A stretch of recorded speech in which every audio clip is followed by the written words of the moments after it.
잠시 7시에는 이화여대 프렌디오에서 이화 우체국을 보내드립니다. 베스트 프렌드 베스트 프렌디오, 이화 우체국을 여는 프렌디오 DJ 김연아, 박은진입니다. 은디, 지난 15일이 초복이었다는 사실 알고 계신가요? 그럼요. 지난 7월 15일은 초복, 중복, 말복 중 첫 번째 복날인 초복이었죠. 초복이 왔다는 건 바로바로 더위가 본격적으로 시작됐다는 뜻. 현디, 혹시 삼계탕은 드셨나요? 아니, 은디, 오늘 초복이라고 좀 조사 좀 하고 오셨나요? 그럼요. 제가 또 빠삭하게 조사를 해봤죠. 제법인데 저도 좀 본받아야겠어요, 은디를. 저는 삼계탕 은근히 닭을 먹을 때 치킨으로 많이 먹지 삼계탕 많이 안 먹지 않아요? 근데 저도 삼계탕을 생각하니까 또 푹 삶아진 그 닭을 먹고 싶어지는데, 은디 혹시 부추 백숙 아세요? 부추백숙은 처음 들어보는데요. 저희 집은 항상 삼계탕이나 약간 백숙 같은 거 먹을 때 부추를 엄청 삶아가지고 같이 닭에다 돌돌 말아서 먹거든요. 아주 맛있습니다. 청취자분들에게도 드리는 꿀팁. 진짜 맛있을 것 같은데요. 저희가 또 몇 주 전에 이열치열로 여름을 이겨내보기로 했었잖아요. 그래서 현디는 어떻게 지내셨나요? 이열치열 잘하고 계셨나요? 저는 이게 이열치열은 아닌 것 같은데요. 요즘 알로에 음료수에 푹 빠져 지내고 있거든요. 진짜 더워서 막 갈증나고 이럴 때 알로에 음료수를 한번 편의점에서 사서 먹었는데, 아니 은근히 시원하고 은근히 달달하니 너무 맛있는 거예요. 그래서 요즘 알로에 음료수가 아주 아른아른 거린답니다. 알로에 주스 저도 되게 좋아하는데, 저는 또 요즘에 식혜에 꽂혀가지고 식혜가 정말 너무 맛있어서 수업 시작하기 전에 한 잔씩 들고 가는 그 식혜가 정말 힐링이더라고요. 맞아요. 또 이열치열 하다가 또 너무 수분이 부족해서 막 탈수 증상이 오고 이러면 안 되니까요. 맞죠. 청취자분들도 시원한 음료수 하나 드시고 그다음에 이열치열도 실천해보셨으면 좋겠습니다. 그럼 오늘 각 부에서 어떤 내용을 다룰지 소개해볼까요? 좋습니다. 오늘 1부 띵용 편지 왔어요에서는 알바 그만둬야 할까요? 고민이라는 한 사연자님의 이야기와 할머니가 돌아가신 후 힘들어하는 사연자님의 이야기까지 함께 나눠보도록 하겠습니다. 2부 지금 뭐하죠? 에서는 여름에도 자연을 즐길 수 있다 라는 주제로 하천을 품고 있는 난지천 공원, 그리고 산책하기 좋은 포근한 와우선을 소개해드릴 예정입니다. 마지막 3부 함께 듀란에서는 고려대 경제학과 이수진님을 게스트로 모셔보겠습니다. 자, 그럼 오늘 도착한 사연 편지들을 읽으러 사서함의 문을 같이 열어볼까요? 그 전에 유다빈 밴드의 좋지 아니한가 듣고 돌아올게요. 나무가 사라져간 산길, 주인 없는 바다, 그래도 좋지 아니한가. 내 마음대로 되는 세상, 밤이 오면 싸워왔던 기억, 일길 쓸만한 노트와 연필이 생기지 않았나. 내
오늘의 사연이 도착했나 봐요. 같이 읽어볼까요?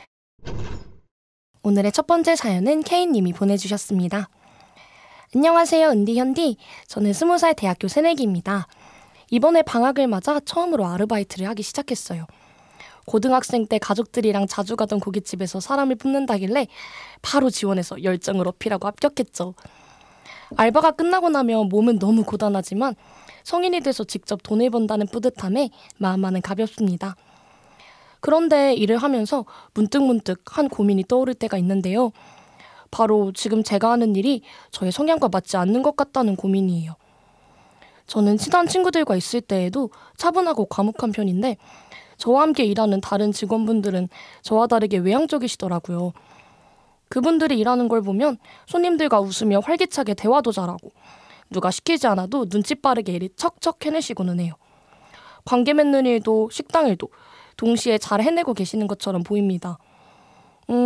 반면 저는 하라고 시킨 일은 정말 깔끔하게 잘하는데요. 이런 센스가 필요한 일은 잘 못하는 것 같습니다. 뭔가를 찾는 손님에게 필요한 거 있으세요? 라고 웃으며 먼저 말을 건넨다든지 동료 직원들, 사장님과 살갑게 지낸다든지 하는 관계에 대한 일은 물론이고요. 누가 시키기 전에 해야 할 일을 먼저 발견해서 미리 해두는 것도 어렵기만 합니다. 이게 요즘 부쩍 스트레스로 다가와서 안 하던 실수를 점점 하고 있어요. 특히 바쁜 상황에서는 일머리 없는 제가 동료 직원들에 비해 1인분을 못하는 것 같아 의기소침해지기도 합니다. 어쩌면 저의 차분하고 과묵한 성향과 잘 맞지 않는 직장 같기도 한데 원래 잘 맞지 않는 알바도 다들 참으며 하는 건지 첫 아르바이트라 잘 모르겠어요. 참고 다니는 것보다 관두고 다른 데로 옮기는 게 더 나은 선택일까요? 만약 일을 바꿔본다면 이런 저에게 어떤 알바가 어울릴까요? 신청곡은 박효신의 숨입니다. 네, 고깃집 아르바이트가 자신의 성향과 안 맞는 것 같아 위축된다는 K님의 사연이었습니다. 네, 아르바이트. 저도 계속 아르바이트를 하고 있어서인지 사연자님의 사연에 굉장히 공감이 가는데요. 네. 저도 아르바이트를 시작한 지가 1년이 다 되어가나요? 그런데 정말 사연자님처럼 매번 오늘 실수하면 어떡하지? 나 오늘 일을 잘했나? 약간 이런 생각을 항상 하거든요. 진짜 아르바이트생들이라면 고민을 할 수밖에 없는 사연인 것 같습니다. 네, 그래서 현디 아르바이트 선배로서의 팁을 한번 줘보시는 게 어떨까요? 아니 근데 사연자님께 딱히 제가 드릴 팁이 없는 게요. 왜냐하면 사연자님께서 그러셨잖아요. 왜 시킨 일은 진짜 깔끔하게 잘한다고 하셨잖아요. 저는 이게 아르바이트의 전부라고 생각하거든요. 맞죠. 네, 시킨 일을 깔끔하게 잘하면 됐죠. 뭘 다른 걸 또 해야 되나요? 약간 그런 것 같아요. 시킨 일을 깔끔하게 잘하는 게 일단 기본. 그냥 그것만으로도 괜찮고 센스는 약간 선택사항이라고 해야 될까요? 하면 좋고 안 하면 뭐 그만인 것? 네, 저는 그렇게 생각합니다. 은디는요? 저는 이제 사연자분께서 센스에 대해서 말씀을 해주셨으니까 센스에 대해서 잠깐 이야기를 해보자면 사실 센스라는 게 저는 타고나는 사람도 있지만 또 후천적으로 기를 수도 있는 부분이라고 그쵸. 생각을 하거든요. 사연에서도 뭐 무언가를 찾는 손님에게 필요한 거 있냐고 물어보는 게 센스인 것 같다 이렇게 언급을 하셨는데 사실 이거를 이미 인지를 하신 상태잖아요. 그렇다면은 처음에는 좀 어려울 수도 있겠지만 하나씩 시도를 먼저 해보시면은 충분히 센스 있는 알바생이 되실 수 있지 않을까 생각을 하는데요. 사실 그런 거는 아직 20살이시잖아요. 맞아요. 그래서 그런 거는 사람들과의 관계를 좀 여러 경험들을 해보면서 얻는 것이라고 생각을 하기 때문에 알바를 해보시면서 또 이런 부분도 채워나가실 수 있지 않을까 생각을 합니다. 맞아요. 첫 알바부터 바로 그런 센스가 즉각적으로 나오는 게 더 흔치 않은 일인 것 같아요. 네, 정말요. 보통 대다수의 처음으로 하는 알바생들은 다 사연자님처럼 많이 헤매신다는 거 사연자님도 아셨으면 좋겠고요. 사실 저도 사연자님처럼 막 센스가 있는 타입은 아니거든요. 근데 제가 뭔가 나의 센스로 이 일을 처리하지 못할 것 같다 할 때는 그냥 사장님이라던가 아니면 같이 일하시는 좀 선배 아르바이트생분들, 저보다 경력이 많으신 분들께 그냥 그분들을 불러서 그분들이 어떻게 하시나 잘 보고 기억해뒀다가 다음에 그냥 공식 적용하듯이 비슷한 일이 일어났을 때 비슷하게 대처를 하는 편이고, 그렇게 해서 저도 되게 많이 배운 것 같아요. 같아요. 전 아직도 제가 처리하지 못할 것 같은 일인데 하면 손님께 잠시만요 하고 양해 구한 다음에 바로 사장님께 사장님 이러면서 네, 갑니다. 저도 그렇습니다. 네, 저도 이게 진짜 좋은 방법이라고 생각을 하는 게 다른 분들이 어떻게 하는지를 보고 이렇게 했을 때 손님이 어떤 반응을 보이는지 이런 거를 살펴보면은 진짜 알바뿐만 아니라 앞으로의 사회생활에도 필요한 센스들을 배울 수 있을 것이라고 생각을 해요. 그래서 아마 시간이 지난 후에는 사연자님도 모르는 사이에 또 훌쩍 성장한 모습을 확인하실 수 있을 거라고 생각합니다. 그리고 사연자님께서 약간 차분한 성격이시라 이 쾌활하고 좀 북적이는 분위기에 고깃집 알바는 맞지 않나? 이렇게 생각하실 수도 있는데 저는 차분한 건 그냥 개개인의 성향이지 뭐 고깃집 알바라고 해서 이게 꼭 단점이 되는 건 아니라 생각하거든요. 맞아요. 저도 약간 차분한 성격이어서 그런지 몰라도 고깃집에 갔다 해도 종업원분이 너무 지나치게 약간 과잉 친절이라 해야 되나요? 이러면 오히려 몸둘 바를 모르겠더라고요. 그래서 어떤 손님께는 이 차분한 성격이 되게 깔끔하게 느껴질 수도 있을 거라고 생각을 합니다. 맞아요. 그리고 약간 서비스업이라 해도 정말 다 다른 것 같아요. 저는 예전엔 토스트 프랜차이즈에서 일하고 이번엔 개인 카페에서 일하는데요. 정말 이게 같은 서비스업, 요식업이라고 묶어도 되나 싶을 정도로 약간 가게 분위기가 진짜 천차만별이다? 진짜 가게 바이 가게인 것 같다. 또 약간 사장님마다도 다르고요. 그래서 약간 알바라고 다음 알바는 이쪽은 아예 쳐다도 보지 말아야지가 아니라 그냥 다음에는 면접 때 좀 더 가게 분위기를 잘 살펴보는 것도 팁이 될 수 있지 않을까 싶습니다. 네.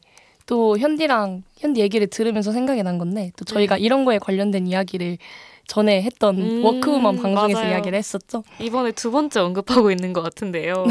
그 방송을 한번 참고해 보시는 것도 정말 좋은 방법이 될 수 있을 것 같습니다. 맞아요. 아르바이트는 약간 어디까지 아르바이트일 뿐 내 일상과는 좀 분리하셨으면 좋겠고요.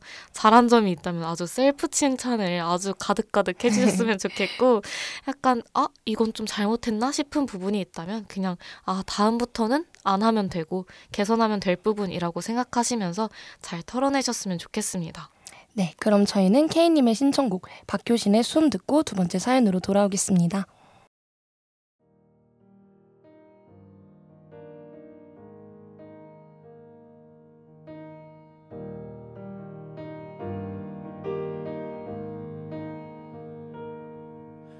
오늘 하루 쉴숨이 오늘 하루 쉴 곳이 오늘만큼 이렇게 또 한 번 살아가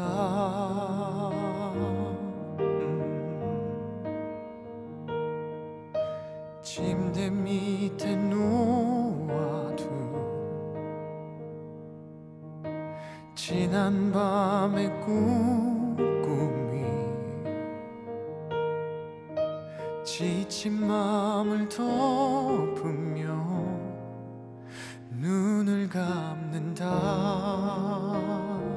괜찮아 남들과는 조금은 다른 모양 속에 나 홀로 잠들어 다시 오는 아침에 눈을 뜨면 웃고프다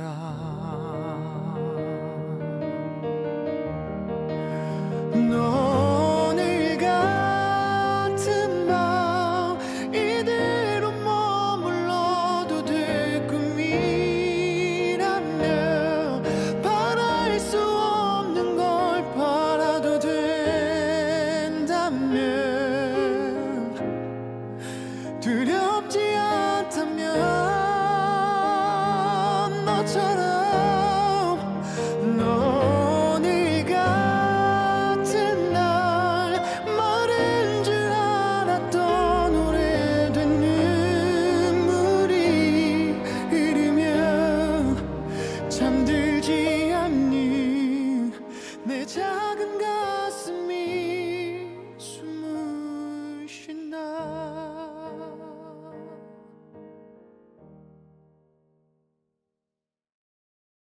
다음으로 익명의 청취자분이 보내주신 사연 소개해드릴게요. 안녕하세요, 프렌디오. 저는 22살 대학교 3학년 학생입니다. 이화우체국 제작진분들은 조부모님이랑 많이 가까우신가요?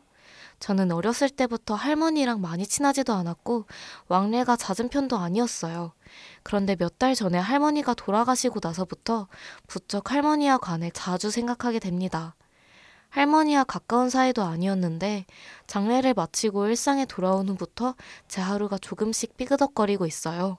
학기 중엔 수업에 집중을 하나도 못했고 요즘 하는 대외활동 모임에서는 저도 모르게 자주 멍을 때려 친구들이 왜 그러냐고 묻습니다. 가슴이 텅 빈 것처럼 느껴지다가 어떨 때는 가슴이 꽉 막힌 것처럼 답답하고 평화롭게 일상을 보내다가도 갑자기 눈물이 날 때도 있습니다. 할머니가 돌아가시기 전과 비교해서 마음이 녹이 쓴 것 같달까요? 슬픔이라 해야 할지 허전함이라 해야 할지 어떻게 이름을 붙여야 할지 모르겠는 이 감정이 혼란스럽습니다. 친구들에게는 괜히 안 좋은 이야기를 꺼내서 분위기를 삭막하게 만들까봐 말하지 않고 있는데요. 또 부모님은 부모님대로 큰 슬픔을 안고 계시는 듯해서 이 이야기는 일기장에만 털어놓고 있습니다. 그러다 최근에 우연히 이화우체국이라는 프로그램을 알게 되어 익명으로 사연 보내봅니다. 끝으로 도경수의 우리가 몰랐던 것들 신청합니다. 할머니께서 돌아가신 이후로 혼란스러운 시기를 겪고 계신다는 한 청취자분의 사연이었습니다. 아, 또 할머니께서 돌아가시고 나서 이렇게 생각이 나는 거는 참 힘든 일인 것 같기도 맞아요. 하고 또 모두에게 그렇게 한 번씩 그런 일이 생기면은 모두가 비슷한 반응이지 않을까 하는 생각을 합니다. 네, 그리고 약간 아직은 우리가 나이가 어리기 때문에 이런 이별이 익숙하지 않기도 하잖아요. 그쵸? 이런 감정을 약간 처음 느껴보는 것이고 어떻게 보면 당연히 좀 감당하기 힘든 영역이라고 생각을 해요. 네. 사실 가까운 사이였든지 아니었든지 간에 그냥 알고 지내던 사람의 죽음은 자 언제 겪어도 참 받아들이기가 힘들 것 같다는 생각이 드는데요. 저는 사실 개인적으로 시간이 흐르면서 해결이 되는 부분인 것 맞아요. 같아요. 그래서 좀 조심스럽게 말씀을 드려보는 부분은 부모님과 대화를 한번 해보는 것도 좋은 방법이 될 것 같다고 말씀드리고 싶은데요. 사실 부모님도 사연자분과 같은 마음이실 거라고 생각을 하고요. 함께 이 시간을 잘 헤쳐나가야 하는 상황이기 때문에 서로 위로하고 또 다독여주는 시간을 가져보시면 조금 나아질 수 있지 않을까 생각이 듭니다. 맞아요. 저도 사실 저희 외할머니께서 돌아가셨을 때 제가 또 처음 겪어보는 그런 슬픔이라서 이런저런 이유로 되게 오랫동안 감정을 추스리지를 못했었거든요. 그랬는데 이제 사연자님처럼 저도 그랬어요. 부모님께서는 나보다 더 힘드실 텐데 내가 괜히 이 이야기를 꺼냈다가 부모님의 감정이 너무 다운되시는 건 아닐까? 내가 괜히 부모님의 마음에 약간 짐을 하나 더 얹어드리는 거 아닐까? 하는 생각도 들었는데요. 근데 그냥 부모님께 그래도 솔직하게 말씀드려보니 오히려 마음도 한결 가벼워지고 진짜 괜히 슬픔이 나누면 반이 된다라는 말이 괜히 있는 게 아니구나. 맞아요. 이런 생각을 했었습니다. 사연자님께서도 이제 부모님 혹은 몇몇 친구들, 내가 정말 믿고 의지할 수 있는 사람들에게 한번 터놓아 보시는 게 또 개인적으로 생각을 하시거나 일기장에 털어놓는 것과는 또 다른 방식으로 슬픔이 또 해소되고 좀 소화될 거라고 생각을 합니다. 맞아요. 그리고 또 이제 할머님 생전에 함께했던 좋은 추억이 있다면 함께 이야기를 해보셔도 좋을 것 같아요. 이게 함께했던 추억을 이야기를 하다 보면은 또 할머님을 생각하면 슬프기만 했던 마음이 조금은 나아질 수 있을 거라고 생각을 합니다. 그리고 사연자님께서 이 슬픔을 약간 묻으려고 애써 뭔가 바쁘게 살아갈 필요가 있나 싶어요. 이럴 때는 오히려 감정을 잘 추스리시면서 몸도 마음도 한 템포 잘 쉬어가시는 게 맞다고 생각을 해서 혹시나 이제 쉬어갈 수 있는 일이 있다면 그 일은 잠깐 내려놓고 사연자님께서 푹 쉬어가시면 좋겠습니다. 네. 오늘 또 이렇게 사연을 나눠봤는데요. 사연자님의 마음이 조금 더 편안해지셨으면 좋겠습니다. 맞아요. 그럼 사연자님의 신청곡 도경수의 우리가 몰랐던 것들 듣고 2부 지금 모하디오로 돌아올게요.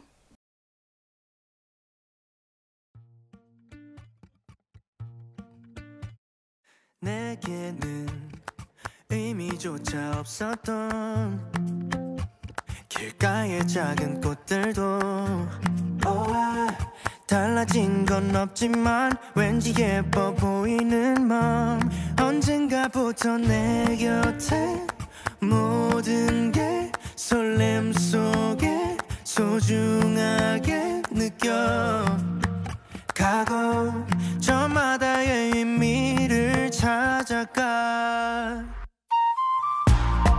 아주 작은 설렘들도 이렇게나 행복한데 그저 스쳐 지나버린 날 몰랐었던 모든 날 맘의 여유조차 없이 익숙해진 일상 속에 소중했던 순간마저도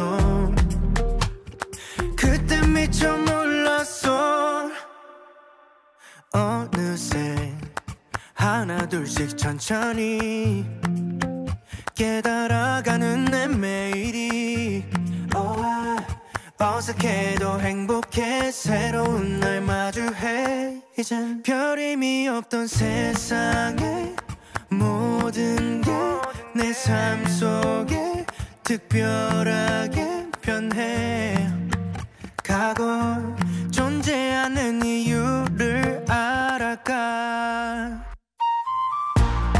아주 작은 설렘들도 이렇게나 행복한데 그저 스쳐 지나버린 날 몰랐었던 모든 날 맘의 여유조차 없이 익숙해진 일상 속에 소중했던 순간마저도 그때 미처 몰랐어 그때 미처 몰랐어 나 그때 미처 몰랐어 나 그때 미처 몰랐어 그래 이젠 다 알겠어 매일 잠들 때 또 다시 눈 뜰 때 모든 게 행복해 그래 이젠 다 알겠어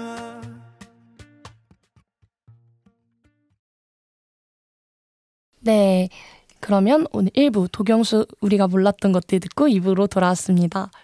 네, 요즘 더위를 먹어서 실내에만 있었는데요. 정말 저도 요즘 더위를 안 타는데도 요즘에 이런 날씨는 진짜 쉽지가 않은 것 같습니다. 그러니까요. 요즘에 또 너무 덥기도 하고 이게 한 5월 달부터 더웠었던 것 같은데 이게 여름이 되니까 정말 절정인 것 같아요. 아니, 저번에 우리 방송에서 우리 같이 이열치열하자고 그렇게 다짐을 했건만 우리 싹 다 잊어먹은 걸까요?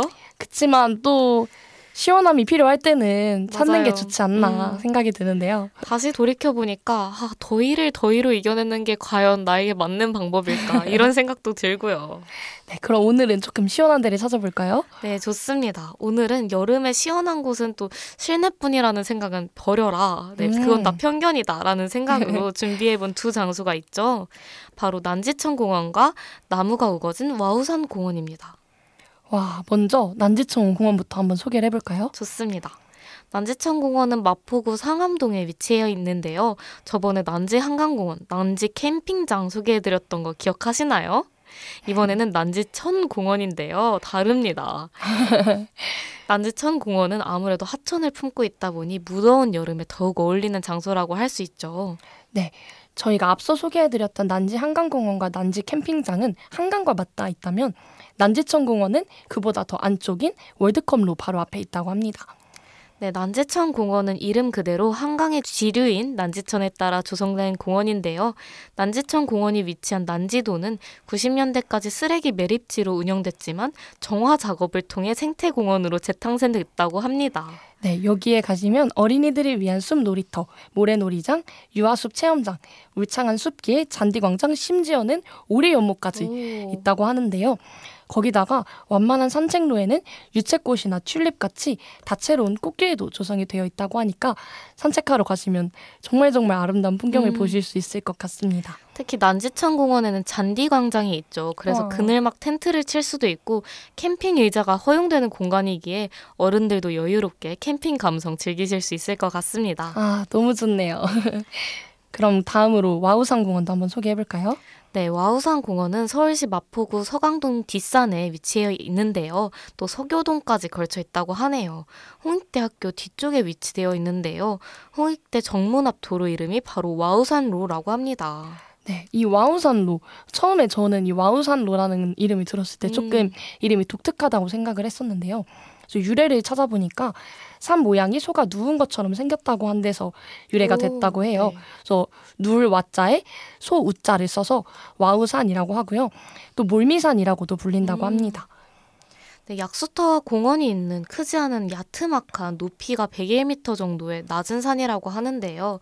이전에 잔다리와 망원동 소개해드린 거 기억하시나요?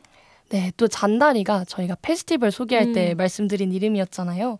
그래서 또 망원동은 마포구 맛집을 소개할 때 말씀드렸던 지명인데요.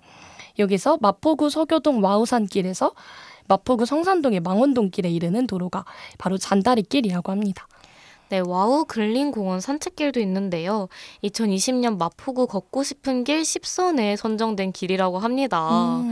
또 궁금해서 가보고 싶어지는데 가을에는 알록달록 물든 단풍길도 볼 수 있고 사계절 내내 푸르른 대나무 숲길까지 아주 호젓하게 걷기 좋은 다양한 길들이 있다고 하는데요. 여기서 약간 도시의 바쁨에서 벗어나서 약간 혼자만의 휴식, 여유를 즐길 수 있는 그런 장소가 될 것 같습니다. 네, 또 와우 근린공원 정상부에는 시내 배드민턴장, 농구장, 조깅트랙에 야외 무대까지 있다고 하는데요. 또 산 아래에는 와우 어린이 공원도 있어서 가족 단위로 놀러 오시기에도 참 괜찮은 곳이라는 생각이 듭니다. 아니, 제 친오빠가 홍익대학교 재학생인데 저번에 동아리 사람들이랑 같이 뭐 와우산 쪽으로 피크닉을 갔다나 이러면서 막 같이 도시락 같은 거 먹는 사진을 보내준 적이 있거든요. 그때 산으로 뭐 간다고 했는데 또 오늘 이렇게 알아보니까 되게 야트막하고 피크닉 가기 좋은 산인 것 같습니다. 또 이게 와우산 이 약간 홍대 근처 쪽에 있다고 보니까 번화가죠. 되게 바쁘고 좀 소란스럽고 사람들 붐비고 좀 이런 이미지가 떠올랐는데 또 다른 모습이자 좀 평화로운 그런 맞아요. 이면인 것 같다는 생각도 드네요. 진짜 홍대 거리의 또 다른 모습인 것 같습니다. 그러니까요. 그러면 이쯤에서 저희는 최유리의 숲 듣고 게스트와 함께 3부로 돌아올게요.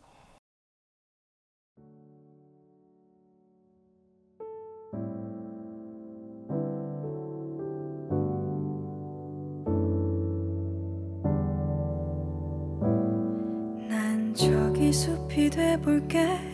너는 자그맣기만 한 언덕 위를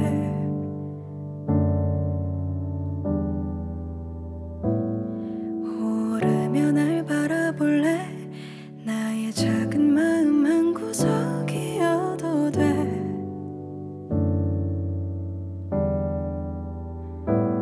길을 더 보일게.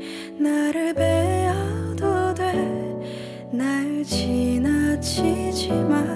날 보아줘. 나는 널 들을게. 이제 말해도 돼. 날 보며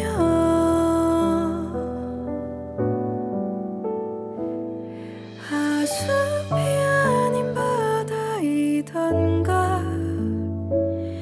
옆엔 높은 나무가 있길래 하나라도 분명히 하고파. 난 이제 물에 가라앉으려나.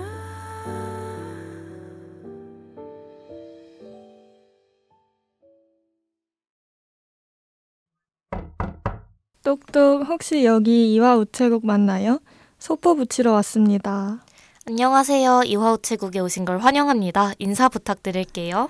네, 안녕하세요. 저는 고려대학교 경제학과 20학번 이수진이라고 합니다. 와 만나서 반갑습니다. 수진님. 이 시간은 청춘의 한 페이지를 열심히 써내려가고 계신 분들과 이야기 나누는 시간인데요. 그럼 푸른 봄 청춘을 보내고 있는 이수진님, 간단한 자기소개 해주실 수 있을까요? 네, 저는 여기 프렌디오 작가님과의 인연으로 녹음에 참여하게 되었고 대학 생활 동안 많은 경험을 하고 이제 졸업이 얼마 남지 않아서 대학 생활을 한번 돌아보고자 하고 있는 학생입니다. 네, 수진님 다시 한번 환영합니다. 혹시 막 떨리고 그러시진 않으신가요? 여기 오기 전까지는 별 생각 없었는데 막상 스튜디오에 앉으니까 떨리네요. 그쵸, 마이크 앞에 서니까 또 떨릴 수밖에 없는 것 같은데 그래도 오늘 화이팅해서 같이 잘 이야기 나눠봤으면 좋겠습니다. 그럼 이제 수진님을 알아가기 위해 본격적인 토크로 넘어가 볼까요? 먼저 수진님 하면 경제학과 관련 질문을 안 드릴 수 없을 것 같은데요. 경제학과는 어떤 학과인지 또 커리큘럼은 어떻게 되는지 또 수진님께서 경제학과를 선택하신 이유는 어떻게 되는지 간략하게 소개해 주시면 좋을 것 같습니다. 네, 경제학과는 뭘 배우고 어떤 학과인지 한 줄로 간략하게 설명하기는 조금 어렵지만 그래도 간단하게 이야기하자면 우리 사회의 자원이 무한정이 있지 않잖아요. 그쵸. 그래서 그 희소한 자원을 어떻게 나눌지 그런 자원을 경제적, 수학적으로 가장 효율적으로 나눌 수 있는 방법이 무엇인지 탐구하는 학문이고요. 크게 미시경제학과 거시경제학으로 나뉘어서 뭐 인간의 행동 양식이라던가 그걸 사회 차원에서 바라봤을 때 어떻게 작동을 하는지를 탐구하는 학문이라고 보시면 될 것 같습니다. 아니, 너무 명확하게 경제학과에 대해서 너무 잘 소개를 해주셨는데 그럼 수진님께서 경제학과에 들어가게 되신 그런 계기 같은 게 있을까요? 저는 사실 뚜렷한 전공에 대한 흥미나 사명감 같은 거를 가지고 입학을 한 건 아니고요. 그냥 고등학생 때 경제학을 잠깐 배웠다가 흥미가 있어서 이제 입학을 하게 되었습니다. 네, 그럼 혹시 경제학과의 진로는 보통 어떻게 되나요? 경제학과 학생들은 다양한 진로를 꿈꾸기는 하는데요. 주로 이제 4학년이 돼서 취업 전선에 뛰어들 때가 되면 진로는 다른 문과 학생들과 크게 다르진 않은 것 같습니다. 대부분 뭐 공무원 시험 같은 거 준비 많이 하고요. 그리고 금융공기업 준비 주로 많이 하는 것 같습니다. 그럼 혹시 수진님의 진로는 어떻게 되시는지 제가 여쭤봐도 괜찮을까요? 저는 사실 경제학과 전공을 살리는 거를 선택하지는 않았는데요. 저는 경제학 전공을 살려서 직업을 찾기보다는 법학에 흥미가 생겨서 법학 전문 대학원 진학을 준비하고 있습니다. 네, 로스쿨 준비하고 계신 거죠? 네네, 맞습니다. 네, 개인적으로 법 관련해서 진로를 선택하신 분들을 보면 너무 멋있고 대단하신 것 같고 그런데요. 또 수진님께서 여러 가지 활동도 정말 많이 하셨는데 경영 경제 토론학회도 활동을 하셨다고 들었어요. 혹시 이 경영학회에서는 또 어떤 활동을 하셨나요? 이 학회는 기본적으로 토론 학회이고요. 그래서 매주 경제 시사 이슈를 가지고 그거에 대해 찬성과 반대로 나뉘어서 토론을 하는 시간을 가졌어요. 아무래도 경제학 전공을 배우다 보면 대부분 현실과 맞닿아 있는 얘기보다는 현실과 그쵸. 좀 유리된 그래프라던가 계산 같은 걸 주로 하게 되는데 그러다 보니까 경제학 전공임에도 불구하고 뉴스에 나오는 그런 경제적 정책이나 뭐 경제 상황에 대해서 면밀히 알지 못한다는 생각이 들었어요. 그래서 같이 경제학, 경영학을 공부하는 친구들이랑 매주 시사 이슈들을 팔로우하면서 거기에 대한 내 생각도 정리해 볼 수 있으면 좋겠다는 생각이 들어서 학회 활동에 참여를 하게 되었습니다. 학회 활동을 통해서 약간 학교 수업에서 배우지 못했던 또 현실과 맞닿아 있는 부분을 배우시고 또 공부를 하시는 계기가 됐을 것 같은데요. 또 수진님께서 아까 말씀하셨듯이 리트 준비도 하고 계시다고 하셨고 되게 경영학회도 하시고 다양한 활동 많이 쌓아오셨는데 또 독일 단기 유학 교환학생도 다녀오셨다고 했는데 혹시 독일 단기 교환학생은 어떻게 다녀오시게 된 건지 설명해 주실 수 있을까요? 독일 단기 교환학생도 이제 우연한 기회로 다녀오게 되었는데요.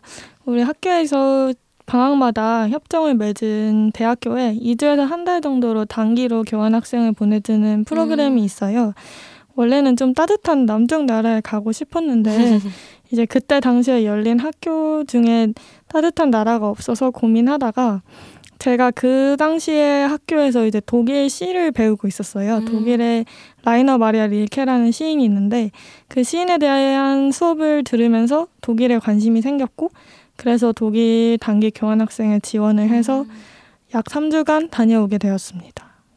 그럼 독일 교환학생을 사실 저도 되게 관심이 있거든요. 혹시 독일 교환학생을 하면서 짧지만 이건 진짜 만족스러웠다. 이런 부분에서 교환학생 가볼만 하다라고 느꼈던 그런 지점이 있을까요?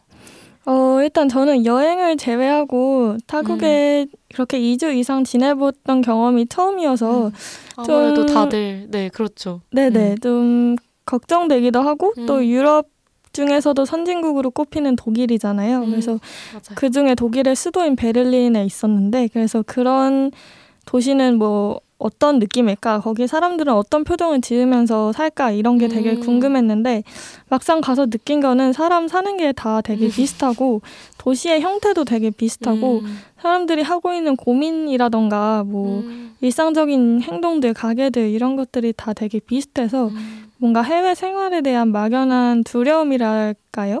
그런 게 많이 사라지고 굉장히 편안한 마음을 갖게 되고 돌아왔던 것 같습니다. 네, 독일에서도 우리나라와 사람들이 사는 게 다 비슷비슷하니까 오히려 그 점이 더 약간 위안이 되시고 그런 점에서 약간 공통점이 느껴지니까 오히려 훨씬 약간 2주간의 생활이 약간 편하게 느껴지셨던 거죠? 네, 맞습니다. 네, 독일 교환학생 말고도 또 다른 활동도 하고 계셨었는데 파이빌 창업 지원과 전시 기획을 하셨다고 들었어요. 이 활동은 또 어떤 활동인가요? 우선 이 활동에 관해 설명하려면 파이빌이라는 게 어떤 공간인지부터 설명을 해드려야 될 것 같은데요.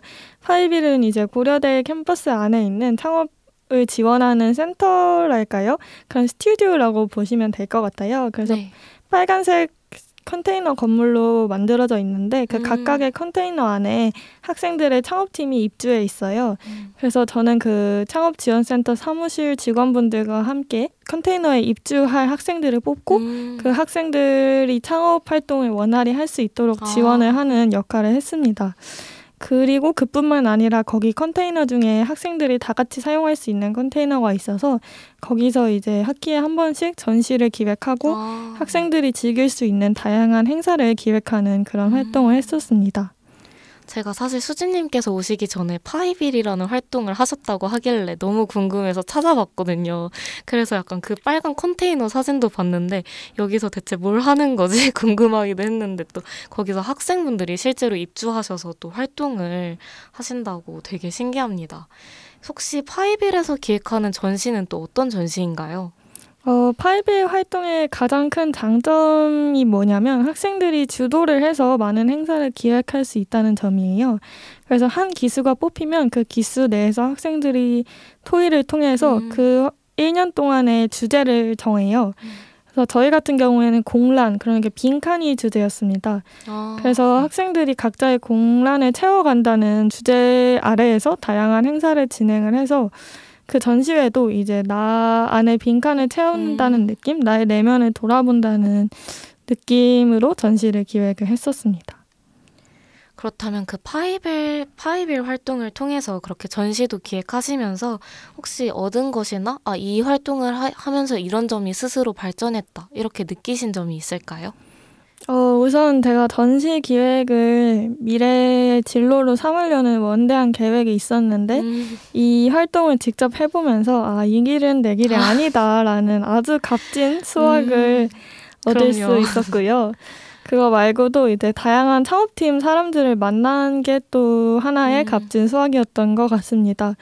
일단 대학 생활을 하면서 계속 학교 수업만 듣고 그냥 집에 오는 생활만 하다 보면 맨날 똑같은 사람들만 만나게 되는데 이렇게 다양한 창업팀 학생들을 만나면서 또 창업을 하는 학생들은 대부분 진취적이고 아이디어도 많고 맞아요. 열정적인 사람들이잖아요. 그래서 그런 분들과 면대면으로 이야기를 나누고 그들의 꿈이라던가 계획을 들으면서 저한테도 동기부여가 되게 많이 되고 뭔가 다양한 사람을 만나볼 수 있었던 소중한 기회였습니다. 네, 또 수진님께서 이렇게 안 맞는 것을 약간 오히려 걸러내는 것도 하나의 값진 경험이었다고 말씀을 주셨는데요. 제가 아까 궁금했는데 약간 못 여쭤본 게 있었는데 그렇다면 법학대학원 진학은 어떻게 또 결심하시게 되었나요? 저는 전공에 대한 큰 흥미가 없이 입학을 했었기 때문에 사실 입학하고 나서도 경제학에 대해서 그다지 재미를 느끼지 못하던 차에 저희 학교의 융합전공 제도로 인해서 다른 과 전공들을 들어볼 기회가 생겼었어요. 거기서 이제 법 관련된 전공들을 몇 개 들었었는데 그게 되게 재밌더라고요. 그래서 이제 다른 진로를 찾아보던 과정에서 법에 대해서 계속 공부를 해보면 어떨까 싶어서 지금은 그렇게 준비를 하고 있습니다. 사실 저는 수진님께서 파이비를 통해서 전시 기획자를 약간 접으셨듯이 저도 교양을 통해서 법은 내 길이 아닌 것 같다라고 약간 그렇게 생각한 적도 있었는데 또 수진님은 반대로 또 법 수업을 들으면서 그쪽에 약간 흥미를 붙이셨다니 또 역시 사람마다 적성은 있는 것 같고 그렇게 느껴지는데요. 이제 수진님께서 또 해외 락 페스티벌을 다녀온 경험을 되게 또 중요한 경험으로 뽑아주셨는데 혹시 해외 락 페스티벌은 어떤 페스티벌이었나요? 이 페스티벌은 일본에서 여름마다 진행되는 썸머소닉이라는 페스티벌인데요. 도쿄랑 오사카에서 동시에 이틀 동안 열리는 페스티벌이에요. 저는 작년 여름에 다녀왔습니다. 그럼 그 오사카에서 열리는 그 도쿄랑 오사카에서 열리는 그 어떻게 보면 되게 먼 페스티벌이잖아요. 해외까지 다녀오시기로 결심하신 게 쉽지 않았을 것 같은데 다녀오시게 된 약간 계기 같은 게 있으신가요? 고등학생 때부터 락 음악을 많이 듣고 또 팝 음악도 되게 많이 들으면서 항상 그런 락스타들 공연에 한 번쯤 가보는 게 제 버킷리스트였는데 마침 또 오사카면 뭐 멀다면 멀지만 또 가깝다면 가깝다고 그쵸. 할 수도 있는 장소잖아요. 그래서 비행기로 1-2시간 정도 거리에서 유명한 락스타들을 한꺼번에 볼 수 있다는 점이 되게 매력적으로 다가와서 가야겠다고 결심을 했습니다. 실제로 한국 분들도 되게 많이 오셨었더라고요.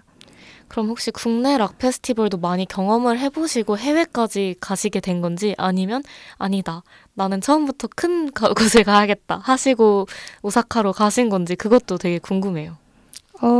근데 제가 23년도에 이제 페스티벌을 다녀왔는데 사실 한 21년도, 22년도 초까지만 해도 코로나 때문에 한국에서 그쵸. 페스티벌이 제대로 열리지를 못했어요. 그래서 국내에서 페스티벌을 많이 가볼 기회는 없었는데 그래도 몇 번 다녀오다 보니까 좀 적응이 됐다고 해야 될까요? 어느 정도 노하우가 생기더라고요. 약간 그 페스티벌 가면 자기가 원하는 가수의 공연을 보려면 어떤 타이밍에 뭐 기다리고 맞아요. 있어야 되는지 뭐 물은 뭐 얼마나 챙겨야 되는지 그런 것들의 경험을 좀 어느 정도 쌓았다고 생각을 해서 해외 페스티벌도 도전을 해봤는데 이제 8월에 오사카는 상상 그 이상이다. 정말 덥다. 그래서 이제 그런 노하우가 좀 무색하게 더운 페스티벌이었지만 그래도 그만큼 재미있었던 것 같습니다. 혹시 그 페스티벌에서 이건 진짜 더위를 잊을 만큼 너무 재밌었다, 이 가수는 진짜 보러 오길 너무 잘했다 했던 그런 가수도 있나요? 일단 이 페스티벌이 낮에는 정말 더워서 후회스럽다가도 한 저녁 대여섯 시가 돼서 바람이 불어오면 그때부터 모든 기억이 미화되기 시작하는 맞아요, 그쵸. 그런 공간이었거든요. 그래서 개인적으로 한 6, 7시쯤 바람이 선선히 불어올 때 봤던 대만 밴드 선셋 롤러코스터라는 밴드의 공연이 제일 인상 깊었던 것 같습니다. 뭐 제가 가장 좋아하는 밴드도 아니었고 가장 기대하던 공연도 아니었고 되게 작은 서브 스테이지에서 하는 공연이었는데 뭔가 그 선선히 불어오는 바람과 그리고 일본 페스티벌에 대만 밴드가 왔는데 한국인인 제가 그걸 보고 있는 거잖아요. 네. 뭔가 그런 기묘한 경험들이 되게 저를 기분 좋게 했고 오랫동안 기억에 남았던 것 같아요. 맞아요. 저도 페스티벌을 저번에 처음으로 한번 다녀왔는데 제가 기대했던 가수보다 기대를 하지 않은 가수가 훨씬 좋은 그런 페스티벌만의 맛이 있더라고요. 맞아요. 그러면 혹시 락 음악을 좋아하시게 된 계기는 어떻게 되시는지 그것도 설명해 주시면 좋을 것 같아요. 락 음악을 좋아하게 된 계기가 명확하진 않은데 이제 고등학생 때 또 약간 센치해질 때가 많잖아요. 맞아요. 새벽에 막 새벽에 누워서 노래를 듣는 걸 좋아했는데 그때 우연히 오아시스의 원더월이라는 노래를 네. 듣게 되었어요.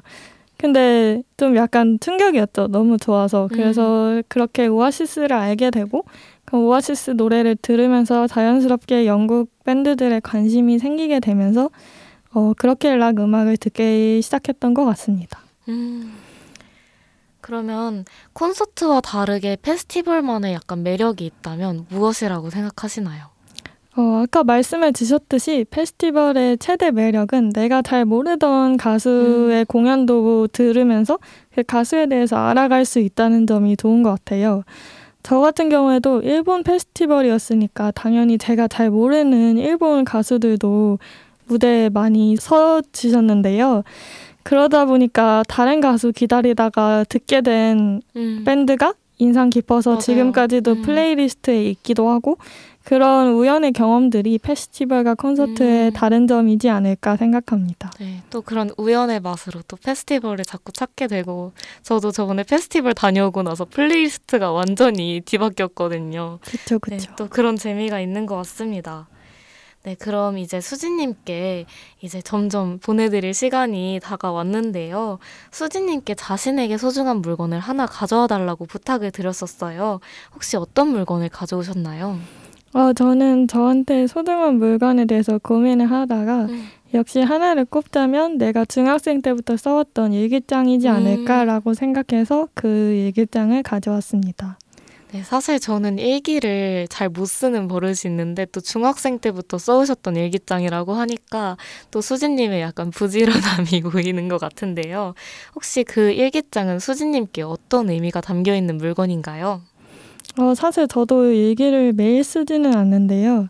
그래도 초등학생 때까지는 일기를 숙제로 썼잖아요. 맞아요. 근데 초등학교 졸업하고 나니까 일기를 쓰지 않다 보니까 내 시간들을 나중에 다 까먹어버리면 어쩌지? 내가 이렇게 오늘 하루 행복했다는 거를 아무도 기억 못하면 어쩌지? 라는 생각이 들어서 그때부터 일기를 쓰기 시작했어요.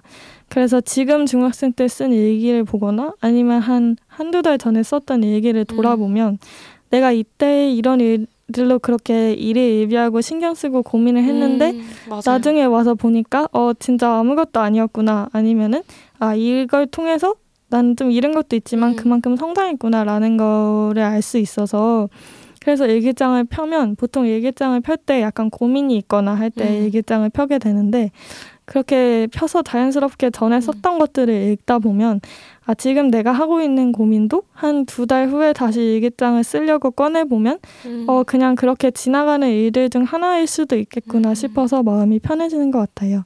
그래서 제 일기장이 그만큼 의미가 있는 것 같습니다.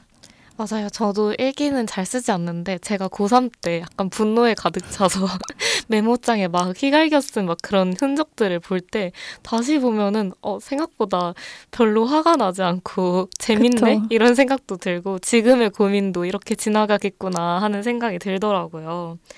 그러면 이제 수진님께서 너드 커넥션의 Back in Time이라는 노래 신청해 주셨는데 혹시 이 신청곡을 고르신 이유가 있을까요?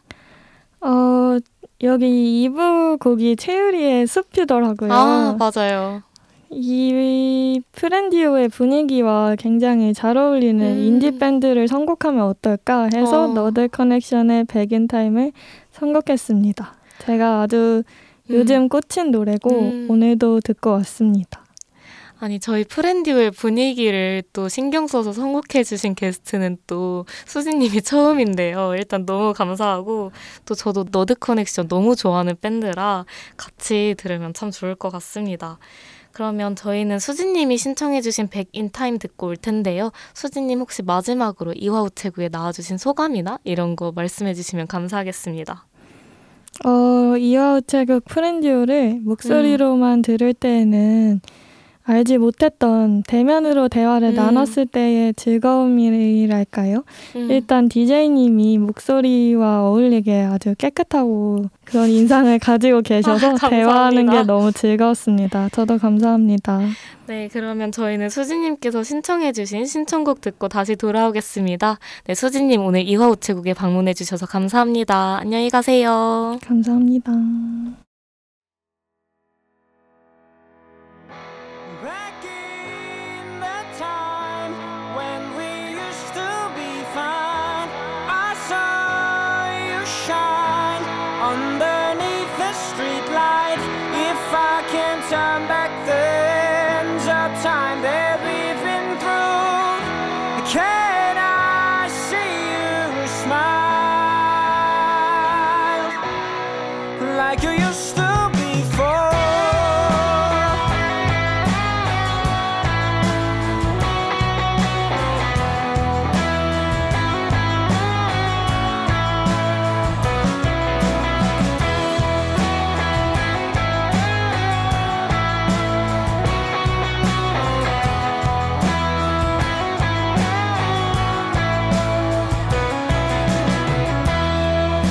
We used to talk for hours,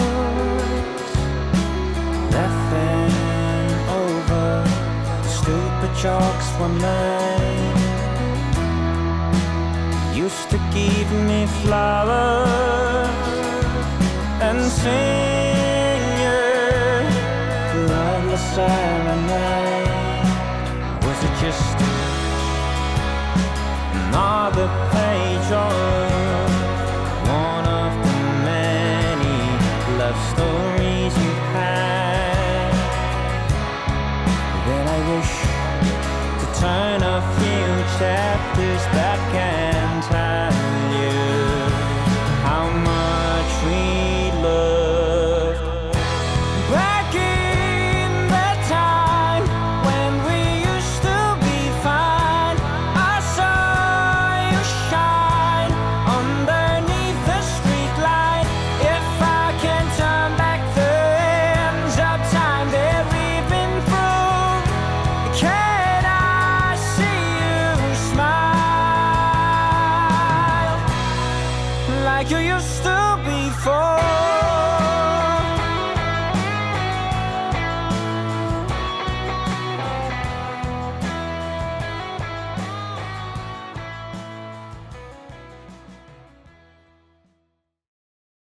네, 오늘 이렇게 방송 함께 하셨는데 은진 씨 어떠셨나요? 아, 저는 오늘 또 난지천 공원이랑 와우산에 대해서 알아봤었잖아요. 약간 걷는 걸 좋아하고 산책을 좋아해서 그런지 저는 이런 곳을 보면 꼭 가보고 싶은 생각이 들더라고요. 그래서 이번에는 한번 가서 또 저도 피크닉도 좀 즐겨보고 맛있는 것도 먹고 하면서 좋은 추억을 한번 쌓아보고 싶다는 생각이 들었습니다. 맞아요. 제가 은디가 그 오르막을 걷는 건 안 좋아하지 않나요? 안 좋아하기도 하고 못하죠. 그쵸. 은디가 아주 매일매일 엘리베이터를 타는데 그래서 걷는 건 좋아하지만 아주 청취자분들께 제가 고자질을 하는 것 같은데요. 오마이 그런데 갓이네요. 와우산은 또 야트막한 산이니까 우리 은디도 도전해 볼 수 있는 그런 산이 아닐까 싶고요. 네, 저는 또 3부에서 이수진님과 함께 이야기 나눠봤는데요. 아, 또 수진님과 함께 여러 이야기 나눠봤는데 되게 진짜 많은 것들을 저도 뭐 경제학과나 또 관련된 활동에 대해서도 진짜 많이 알 수 있었고 또 수진님과 페스티벌에 대한 약간 딥한 얘기 나눠보면서 페스티벌이 약간 가고 싶어지는 네, 로망이 하나 또 축적되는 그런 방송이었던 것 같습니다. 아, 너무 좋네요. 청취자분들도 오늘 방송을 통해서 함께 즐거운 시간 되셨길 바라면서 저희 이화 우체국은 여기서 그만 문을 닫겠습니다. 여러분을 향해 열려있는 사소함을 늘 기억해주세요. 그럼 지금까지 DJ 김연아, 박은진이었습니다. 베스트 프렌드, 베스트 프렌드요. 안녕! 시들어가는 건 후회 없지는 않겠죠. 절대 쉽지도 않겠죠.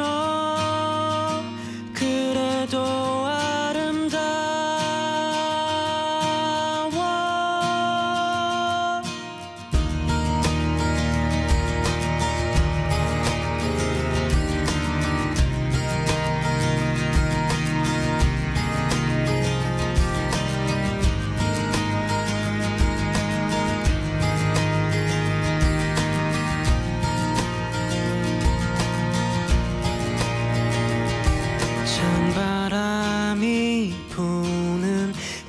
위엔 아무 일도 나지 않는 떨림이 가득하네요. 난 오늘도 아무 일도 없이 지나가요. 저녁 너머에 날 기다리는 그대가 서 있다 생각하다가 이만 줄이는 건 너무도 아름다워. 또다시 오지 않을 날들이여 한 폭의 그림 같은 모습이여. 눈을 감는 순간에도 난 그댈 생각하겠어.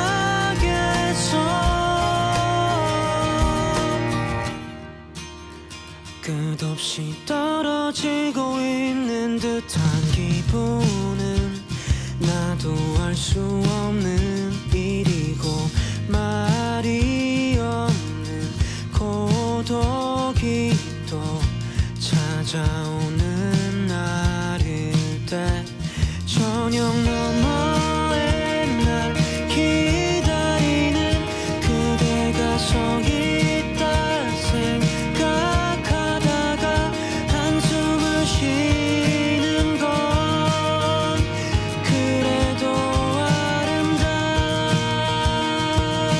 아름다워. 또다시 너